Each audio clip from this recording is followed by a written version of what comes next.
Komunitné centrum v Chmiňanských Jakubovanoch bolo založené pred 10 rokmi. Vzniklo z podnetu Rómov, ktorí sa nemali kde schádzať.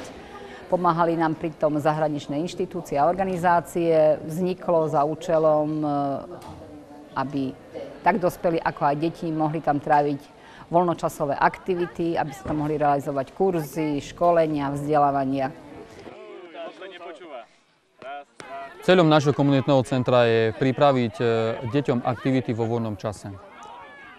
A týmito aktivitami jednak predchádzame negatívnym protispoločenským javom, ako je fetovanie, ako je kriminalita, drobné krádeže.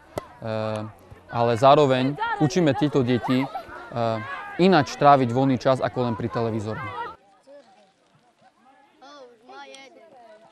Cez prázdniny v komunitnom centre bežali osvedčené aktivity, medzi ktoré zaraďujeme voľnočasové aktivity detí, a to sú tábory s dennou dochádzkou, ale aj tábor, ktorý je týždeň mimo obce Chmiňanské Jakubovany. Týmto spôsobom sa snažíme vyberať deti zo toho sociálne znevýhodného prostredia a dať im možnosť prežiť prázdniny aj v inom prostredí.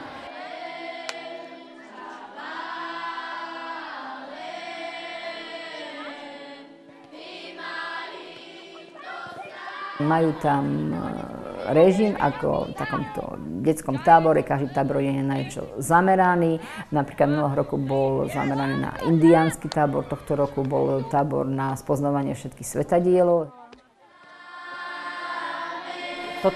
Toto v podstate deti robili všetko cez teraz prázdniny. Tu majú prázdninový tábor, bol v čase od 18. do 22. To boli tábory tu na škole s dennou dochádzkou. Takže škola a komunitné centrum to sú dve inštitúcie, ktoré venujú v tejto obci najviac času Rómom. Ja už 7 rokov pracujem v Chmiňanských Jakubovanoch, nie som odtiaľ, ale pracujem ako učiteľka na miestnej škole a veľmi ma táto práca baví jednak s deťmi v rámci pracovnej doby, čiže ako moje povolanie. Okrem toho pracujem aj ako dobrovoľník v miestnom komunitnom centre. Túto činnosť zabezpečujú zväčša pedagógovia školy. V komunitnom centre spolupracujem ako dobrovoľník. Táto dobrovoľnícka práca začala mojou vlastne prácou tu na tejto škole. Lebo doma nič nerobím, iba sedím a pozerám televízor. V minulosti tak som chodila do letných táborov, do centier, vystupovali sme na všetkých slavnostiach. Som rád, keď môžem pomôcť mladým kamarátom, keď to najviac potrebujú. Občianske združenie je pre mňa divadlo. Lebo chcem byť herečka. A divadlo robíme, aby sme sa všetko naučili.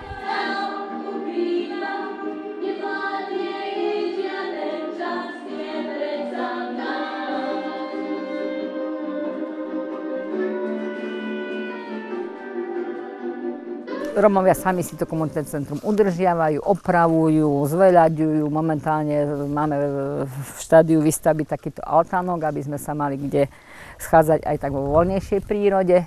Keďže sme sa snažili že celý čas splniť sny našich Rómov, tak máme tu aj pračovňu, ktorá žiaľ Bohu musím povedať, že je málo využívaná z jednoduchého dôvodu, že keď sa dali písať také menšie projektiky, že kde bolo na prevádzku, tak tá pračovňa fungovala, a ako náhle si už majú zaplatiť nejaký poplatok, tak stroskotáva to jednoducho na tom. V komunitnom centre sa venujeme od predškolákov až po dospelých. Najčastejšie tu robíme predškolskú prípravu pre deti, pretože miestna materská škôlka kapacite nepostačuje, a keďže je tu veľa rómskych detí, takže pripravujem ich na vstup do školy.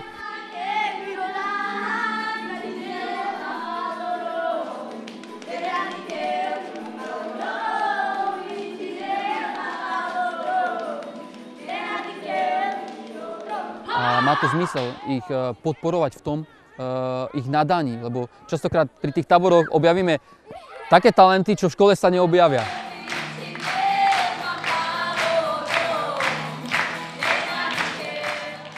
Vyvrcholením týchto prázdninových snách je v podstate premiéra tohto divadelného predstavenia, ktoré nacvičili deti divadelného krúžku Deti slnka.